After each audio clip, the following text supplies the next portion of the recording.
नमस्कार मंडळी, मी doctor Saurabh Joshi, astrologer, वास्तू कन्सल्टंट, लाईफ कोच आणि IPHM अक्रेडिटेड काउन्सिलर. मित्रांनो, आजचा आपला विषय आहे की ॲस्ट्रॉलॉजी कुठला आजार बरं करतं का?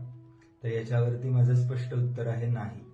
कारण ॲस्ट्रॉलॉजी हे फक्त पूर्व अनुमान सांगू शकतं तुम्हाला की तुम्हाला हा आजार या दरम्यान होऊ शकतो, किंवा अजून अशी अशी लक्षणं दिसत आहेत, या दरम्यान थोडीशी काळजी घ्या, आणि त्याप्रमाणे पूर्व सूचना देऊ शकतो. पण निश्चित ज्योतिष किंवा ॲस्ट्रॉलॉजी निश्चित आजार कुठलाही बरा करत नाही.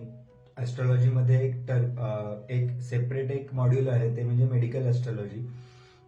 मेडिकल ॲस्ट्रॉलॉजी काय सांगतं मित्रांनो, की प्रत्येक राशीनुसार प्रत्येक राशीचा शरीराच्या एकेका भागावरती अंमल असतो. सो त्यानुसार एखाद्या व्यक्तीला कुठकुठल्या वेगवेगळ्या टप्प्यावरती आजार होऊ शकतात, त्याचं एक हाय लेवलला तुम्हाला फक्त ज्योतिष मार्गदर्शन करू शकतं, इतकंच आहे मित्रांनो. आणि थोडंसं, कारण की मी दैनंदिन जीवनात बऱ्याचदा बघतो की बऱ्याच लोकांचा एक मूलभूत प्रश्न असतो की जेव्हा बऱ्याच काही दुर्धर आजार असतात की त्यांची उत्तर त्यांना मेडिकल सायन्समध्ये नाही मिळत, किंवा ते वैतागलेले असतात या सगळ्या गोष्टी करून, तेव्हा ते ज्योतिष ॲस्ट्रॉलॉजीकडे येतात. तेव्हा मी त्यांना एकच सांगेल की ॲस्ट्रॉलॉजी याच्यावरती निश्चित ॲस्ट्रॉलॉजी काही उपाय करत नाही. त्यासाठी तुम्हाला जे काही आपलं मेडिकल सायन्स आहे त्याचाच निश्चित आधार घ्यायला लागेल.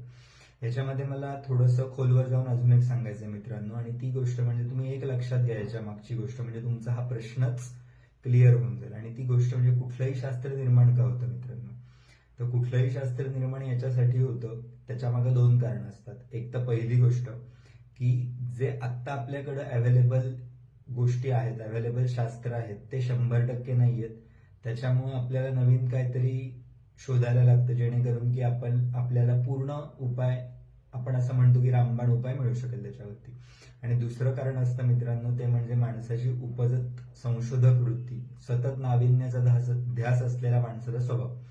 या दोन्ही गोष्टींमुळे होतं काय की वेगवेगळी शास्त्र जन्माला येतात. याच अनुषंगाने मला तुम्हाला सांगायचं आहे की काही गोष्टींना तत्काळ त्या काळामध्ये ज्योतिषशास्त्रामध्ये पण पूर्णपणे 100% गोष्टी मिळाल्या नव्हत्या. त्याच्यामुळे वेगवेगळी शास्त्र नंतर पण खूप डेव्हलप होत गेली आणि अजून पण खूप होत आहेत मित्रांनो. तर मुळात तुम्ही हे बेसिकली समजून घ्या की प्रत्येक शास्त्र हे त्याच्या वेगवेगळ्या वैशिष्ट्यांसाठी बनलेलं आहे, आणि प्रत्येक शास्त्रांचे येणारे रिझल्ट हे पण सब्जेक्टिव्ह असतात मित्रांनो, व्यक्तिपरत्वे बदलतात. त्याच्यामुळं आपलं काम इथं एक विवेकी व्यक्ती म्हणून हेच राहतं की आपण प्रत्येक गोष्ट ट्रायल अँड एरर करून बघून आपल्याला कुठली सूट होतीये त्याप्रमाणे त्याच्याशी आपले पुढील संबंध जोडावेत, किंवा त्याचा आपल्या जीवनात उपयोग करावा, असं मला वाटतं. सो हे होतं एकूणच की ज्योतिषशास्त्र आजारांना बरं करतं का. याच्यावर जरी तुम्हाला आवडला असेल तर प्रतिक्रिया द्यायला विसरू नका मित्रांनो. तुमचाच सौरभ. जय हिंद.